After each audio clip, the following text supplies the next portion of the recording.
APS DC মহোদয়ের কাছে নিয়ে গেছে। ডিসি মহোদয় মার্ক করে দিচ্ছে হচ্ছে বাগেরহাটের জেলারের কাছে। বাগেরহাটের জেলারের কাছে মার্ক করে দিলে ওই এপিএস তখনই বাগেরহাটের তিনজনকে ফোন দিছে, তিনজন থেকেই বলেছে না এটা হবে না। তখন আমরা বলছি যে হবে না কেন, বলছে যে আপনারা কি করতে পারেন, জেলারের সঙ্গে যে যোগাযোগ করেন। কি ঘটেছিল? তিনি কেন প্যারোলে জামিন পেলেন না? কি ঘটেছিল? মানে আমাকে যদি একটু বলতেন, আমরা একটু একটু শুনেছি। জি। যখন আমি এই সংবাদ পেলাম তখন আমি ঢাকায় ছিলাম। আমি ঢাকায় ফেরার পথে আমি আমার মামাকে ফোন দিয়ে বলি যে মামা তুমি প্যারোলে মুক্তির ব্যবস্থা করো। এর আগে একবার আমার দুলাভাই যখন মারা গেছিল, 5 মাস আগে আমার দুলাভাই যখন মারা গেছে, তখন আমরা প্যারোলে মুক্তির জন্য আবার আবেদন করছিলাম। তখন কারা কর্তৃপক্ষ বলছে যে এটা আপনাদের ব্লাড কালেকশন না, এই জন্য এটা দেওয়া সম্ভব হচ্ছে না। তারপরে আমরা ওই সময় মেনে নিচ্ছি যে আসলে এটা হতে পারে, এটা কার নিয়ম। এই জন্য আমরা আমাদের লয়ারের সাথে কথা বলি, বাগেরহাটে আমার ভাইয়ার কেসগুলো যে মানে চালাই, লয়ারের সঙ্গে কথা বলি, অ্যাডভোকেট পলাশ ভাইয়ের সঙ্গে। পলাশ ভাই বলে যে একটা ফরওয়ার্ডিং করতে হবে, পলাশ ভাইকে দিয়ে সেই ফরওয়ার্ডিংটা আমরা হোয়াটসঅ্যাপে এনে আমরা প্রিন্ট দিয়ে 20 টাকার একটা ওই যে স্টাম্প না কি জানি বলে ওটা আপনার মানে করতে হয়, হ্যাঁ, ওইটা দিয়ে আমরা একটা রিসিভিং কপি নিয়ে আমার মামা এবং আমার এক ছোট ভাই আপনার ডিসি অফিসে যাই। ডিসি অফিস থেকে ডিসি অফিসের বাংলোয় গিয়েছিল, কারণ ওই দিন ছিল শুক্রবার। তখন ডিসি অফিসে যখন গেছে তখন আমার মামা ডিসি অফিসে ডিসি স্যারের মহোদয়ের সঙ্গে কথা বলতে চাইছে। তখন ডিসি মহোদয়ের এপিএস বলছে যে কথা বলা লাগবে না, আপনি পেপারসটা আমার কাছে দেন। তখন পেপারসটা ডিসি মহোদয়ের এপিএস এর কাছে যখন দিছে, তখন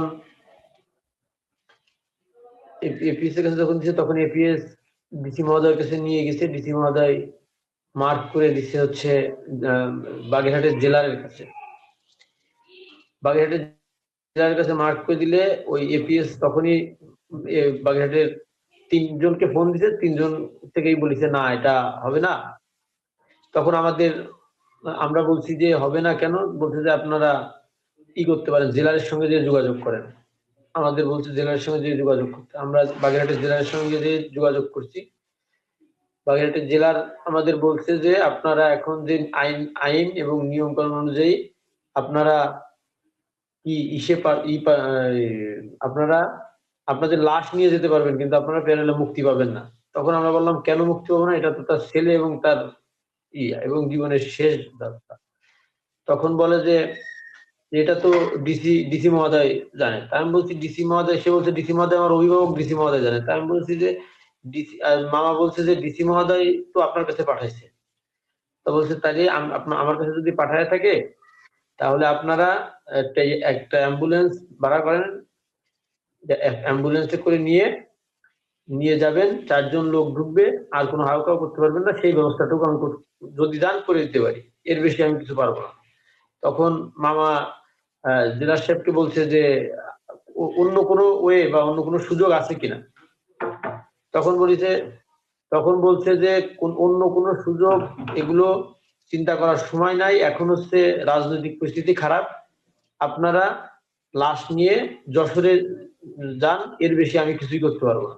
বলছে অন্য কোনো ভাবে কোনো কিছু করলে কি এটা সম্ভব? তা বলছে না, এটা কোনোভাবেই সম্ভব না। যশোরের বাগেরহাটের জেলার এটা বলে যশোরের জেল সুপারের নাম্বার আমাদের দিছে যে আপনারা যদি এটা যান তাহলে এই জেল সুপারের সাথে কথা বলবেন, আমাকে রওনা দেওয়ার আগে আমাকে ফোন দেবেন। তখন আমরা ওই সময় বলেছি তাহলে ঠিক আছে, আমরা এখন সিদ্ধান্ত নিচ্ছি না, আমরা তাহলে বাসায় যাই। পরে বাসায় এসে আরো কয়েক জায়গায় কথা বললাম, সবাই বলতেছে যে পরিবেশ পরিস্থিতি মনে হয় দেবে না। তারপরে আমরা বিভিন্ন জায়গায় যোগাযোগ করলাম। পরে যশোর জেলা প্রশাসকের কার্যালয়ে ওইদিন বন্ধ ছিল, লোক ছিল না। একটা লোকের সঙ্গে আমি একটা লোক পাঠাইছিলাম। ওই লোক যে বলছে যে এইখানে আমার এক আত্মীয় মারা গেছে, তার এখন সে যশোর জেলে আছে। তখন বলছে যে মামলা কোথায়, বলছে বাগেরহাটের। তো বলছে যে এটা তো বাগেরহাটের ডিসি মহোদয় সবকিছুর সমাধান করবে জেলারের মাধ্যম থেকে। তখন আমরা 11টার সময়, পরের দিন সকালে, শনিবার সকালে 11টার সময় যে জেলার সাহেবের সাথে দেখা করলাম। দেখা করে জেলার সাহেব বললো ঠিক আছে, এই যে জেল সুপারের নাম্বার নেন, যখন রওনা দেবেন তখন আপনি আমাকে একটা ফোন দেবেন, আমি এখানে কথা বলে রাখবো। আমি এইটুকুই করতে পারি, আর বেশি করতে পারবো না। আমাদের যে যশোর জেলায় আমাদের যে আবেদন করতে হবে বা এই ধরনের কোনো কিছু আমাদের বলেন নাই। আমাদের বলেছে আমরা এর বেশি কিছু করতে পারবো না, আপনারা এর বেশি পাবেনও না। এটাই হচ্ছে। তারপরে তো কি হলো, আমরা নিয়ে গেলাম ভাই। আমার আমি আপা আর আমার আমার যাওয়া আসায় 7 ঘন্টা লাগছে। আমি 7 ঘন্টা আপনার করছি, জার্নি করতে পারছি আমার লাশ নিয়ে। আমি কি যশোরে যদি আমাকে ডিসি মহোদয় বলতো বা ডিসি মহোদয়ের পিএস, আমাদের সাথে ডিসি মহোদয়ের সাথে কথা হয়নি, ডিসি মহোদয়ের পিএস আমাদের ঢুকতে দেয়নি, ডিসি মহোদয়ের সাথে কথা বলতে দিন। তা আমাদের যদি বলতো যে বা জেলার যদি বলতো যে ডিসি, যশোর ডিসি সাহেবের, ডিসি মহোদয়ের কাছে আমরা আবেদন করলে আমরা পেরোলে মুক্তি পাবো, তাহলে আমরা সেটা করতাম না। আমরা যেহেতু 6-7 ঘন্টা নিয়ে আমরা 2টা লাশ নিয়ে আমরা জার্নি করতে পারছি, তাহলে এটা আমাদের কাছে এখন হচ্ছে দায় এড়ানোর জন্য এরা বিভিন্ন প্রকার মানে বলতেছে যে না আমরা বলছি এখন এটা সাধারণ মানুষের কাছে একটা প্রশ্ন ছেড়ে দিলাম যে আসলে আমাদের যদি আপনার বলতো যে যশোর জেলে কি করবে, মানে এখানে বিষয় হচ্ছে কেউ কোনো দায়িত্ব নেয়নি এখানে। কারণ হচ্ছে সে ছাত্রলীগ করতো, ছাত্রলীগ করাটাই তার জীবনে সবচেয়ে অপরাধ ছিল। আর এই দেশে জন্মগ্রহণ করাই ছিল তার মনে হয় পাপ।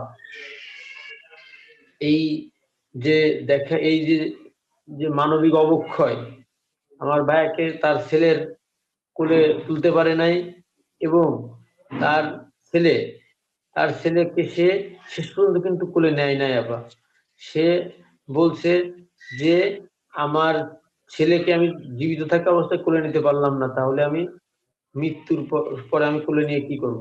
শুধু ছেলের মাথায় হাত বুলায় আছে। এই এই পর্যন্ত হয়েছে। তা আপা, মানে আমাদের প্রতি যে অবিচার হয়েছে, এই অবিচার আল্লাহর কাছে ছেড়ে দিলাম। আল্লাহ সবকিছুর বিচার করবে। তাদেরও সন্তান সন্তানাদি আছে, তাদের প্রতি যে অবিচার করা হয়েছে, আমাদের প্রতি, আমাদের পরিবারের প্রতি যে অবিচার করা হয়েছে, সবকিছুর বিচার আল্লাহর কাছে ছেড়ে দিলাম। আমাদের তো আল্লাহ ছাড়া এখন আর কেউ নাই।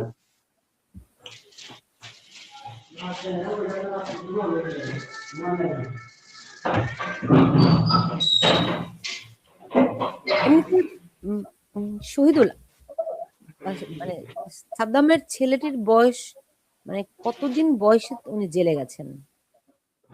আমার ভাইয়া যখন জেলে গেছে তখন ভাবি প্রেগনেন্ট ছিল। ভাবির ভাবির ডেট ছিল 21 তারিখে। ভাইয়া অ্যারেস্ট হয়েছে 4 তারিখে। ও বাচ্চাটাকে আর কোনোদিনও কোলে নিতে পারেনি সে? বাচ্চাটাকে কোলে নিতে পারে নাই। কোলে নেওয়ার জন্য অনেক আকুতি মিনতি করছে। একটা চিঠি ভাইয়ার ভাইরাল হয়েছে, আপনি দেখছেন কিনা আপা, যে মায়ের দিকে খেয়াল রাখিস, আমার দুঃখ একটাই, আমার ছেলেটাকে আমি কোলে নিতে পারলাম না। এটা ভাইয়ার লাস্ট চিঠি ছিল। যে কেসে ভাইয়াকে এই সোনাইশ দেখাচ্ছে, সেই কেসের দিন ভাইয়া ছিল ইন্ডিয়ায় তার চিকিৎসার জন্য, অ্যাপোলো হসপিটালে চিকিৎসার জন্য সে ইন্ডিয়ায় গেছিল। সেই পেপার সহ দেওয়ার পরেও আমার ভাইয়াকে এইভাবে আটকে রাখছে। তারপরে যখন দেখতেছে আটকে রাখতে পারতেছে না, তখন 7 দিনের মধ্যে কোনো মামলা নাই, জামিনের কাগজ পৌঁছে দেওয়ার 7 দিনের মধ্যে কোনো মামলা না দিয়ে, সোনারেশ না দেখে 7 দিন রাখে। 7 দিন পরে আবার নতুন মামলায় সোনারেশ দেখে। এখন আমার ভাইয়া কারাগারে আছে। শহীদুল, এমনিতে ধরেন উনি জেলে যাওয়ার পরে যখন তার সন্তান জন্ম হয়েছে জানলেন, তখন কি আপনারা তার ছেলেটিকে দেখাতে নিয়ে গিয়েছিলেন? হ্যাঁ আপা, আমরা দেখাতে নিয়ে গেছি, কিন্তু তাকে তো কখনো দেখাইতে পারি না আপা। ওই ওই জেলখানার যে মানে গ্রিল দেওয়া থাকে, ওই গ্রিলে ফাঁক থেকে যতটুকু দেখতে পারছে ওইটাই, আর কোর্টে দূর থেকে যতটুকু দেখছে। খুলে নেওয়ার জন্য অনেক চেষ্টা করছিলাম, অনেক মানে পুলিশের অনেক রিকোয়েস্ট করছি, সে নিজেও রিকোয়েস্ট করছে, পুলিশের হাত পা ধরা যে ছেলেটাকে কোলে নেওয়ার জন্য অনেক চেষ্টা করছে, কিন্তু পারে নাই। আহ, উনি কতবার ওনার জামিন হয়েছিল? আমি শুনেছি যে ওনার বেশ কয়েকটা জামিন হয়, আবার জেলখানায় নিয়ে যায়। জি আপা, ওনার যখন আমার ভাইয়াকে যখন জেলে নেয় তখন আমার ভাইয়া হচ্ছে এখানে এফআইআর ভুক্ত আসামি হচ্ছে 2টা মামলায়, আর আমার ভাইয়ার মামলা এখন 9টা। সবগুলো সোনারের দেখায়, এই 7বারই সোনারের দেখায় আমার ভাইয়াকে অ্যারেস্ট করছে। তার মধ্যে 5বার হচ্ছে আমরা জামিন করাইছি, একদম পুরো মামলা সব জামিন হয়েছে, তারপরে আবার সোনারের দেখাইছে। মানে জেল গেট থেকেই আবার অ্যারেস্ট করেছে। জেল গেটের বেরও করে না আপা, বের না করে জেলের মধ্যে রাখে আবার নতুন মামলা দিয়ে দেয়। মানে জেল থেকে বের করে দিয়ে আবার ধরে আবার ই করবে তা না, জেলে রাখে আবার নতুন মামলা দিয়ে দেয়। জেলের আমি আমি একটা মানে একজনের সাথে কথা বলছিলাম যখন এগুলো করতেছিল, তখন এক আইনের লোককে সাথে কথা বলছিলাম, সে বলছিল যে কারা আইনে আছে যখনই ঢুকবে আপনার জামিননামা যখনই ঢুকবে, তার যত দ্রুত সম্ভব তাকে জেল গেট থেকে বের করে দেওয়ার দায়িত্ব হচ্ছে কারা কর্তৃপক্ষের। কিন্তু তারা আমার ভাইয়ার সকাল 9টার সময় জামিনের কপি ঢুকছে, মানে সকাল 9টার সময় ঢুকছে, রাত 9টার সময় কারা কর্তৃপক্ষ মামলা দিছে।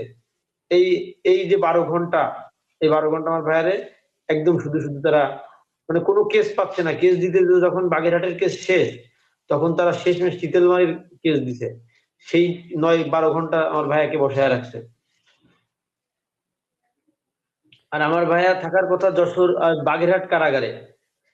আমার ভাইয়া যদি আজ বাগেরহাট কারাগারে থাকতো, আমার ভাবি এবং বাচ্চা মারা যেত না। কারণ আমার বাড়ি থেকে বাগেরহাট কারাগারে যেতে লাগে 10-15 মিনিট। কিন্তু ভাইয়া বাগেরহাট কারাগারে না থাকার কারণে ভাবি হতাশায়, ভাইয়া যদি ভাবির সাথে দেখা করতে পারতো, তাহলে ভাবিও হতাশাগ্রস্ত হতো না। ভাইয়া 2 একটা আশার বাণী শোনাতো, আমার ভাবি তার বাচ্চা নিয়ে মোটামুটি একটা মানে তার ভালোভাবে থাকতে পারতো। আমাদের সাথে এই অবিচারও করছে, আমার ভাইয়ের প্রতি এত অবিচার করছে। আর আমরা যদি কোনো সময় দেখা করতে যেতাম, আমাদের সাথে বিভিন্ন ভাবে আমাদের হ্যারাসমেন্ট, এইভাবে আমাদের সাথে এগুলো মানে প্রতিনিয়ত করে যাচ্ছে আপা। আবার 5 তারিখের পরে আমাদের বাড়ি ঘর, আমাদের ঘেরের মাছ লুট করে নিয়ে গেছে। তারপরেও আমরা মোটামুটি মনোবল হারাইনি। তারপরেও আমার ভাইটার সাথে এইভাবে এখন আমাদের যে ক্ষতি হলো, অপূরণীয় ক্ষতি, এই ক্ষতি তো পোষণ আমার ভাই শুধু একটা কথাই বলছে যে আমার তো সব